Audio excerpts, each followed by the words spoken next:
কত কি পারি এই দেখো না বলছি, কুয়ো থেকে জল তোলা, বাসন মাজা, বাজার কত কি করা। পারি? এইভাবে হবে। কত কি পারি এই দেখো না বলছি। না, আগে একটা ডায়লগ মিস হ্যাঁ, হচ্ছে। আচ্ছা বুঝতে পেরেছি। হুম। তোমাদের বাড়ির পিছনে পুকুর আছে না? তোমার বাড়ির পিছনে একটা পুকুর আছে না? হ্যাঁ। এক্সাইটমেন্ট আর একটু বেশি থাকবে। এই তোমাদের বাড়ির পিছনে একটা পুকুর আছে না? খুব ভালো অভিজ্ঞতা।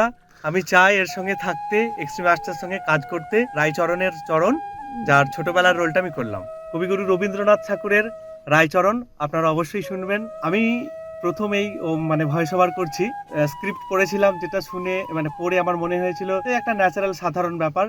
দেবজ্যোতি আমাকে যেভাবে চোখে আঙুল দিয়ে এই বিষয়গুলো বুঝিয়ে দিল, আমি বুঝলাম যে না, এর মধ্যে অনেক কিছু আছে, এক্সপ্রেস করতে হবে, অনেক কিছু বোঝার আছে, যেগুলো আমি প্র্যাকটিস করেছি, এসেছে অন্যরকম, এখানে এসে অন্যরকম ভাবে করলাম। খুব ভালো লাগলো। বকুনি তো অবশ্যই খেয়েছি, তো তাতে আমার কিছু এসে যায় না, হাজারবার বকুনি খেতে চাই, আমি শিখতে চাই, করতে চাই।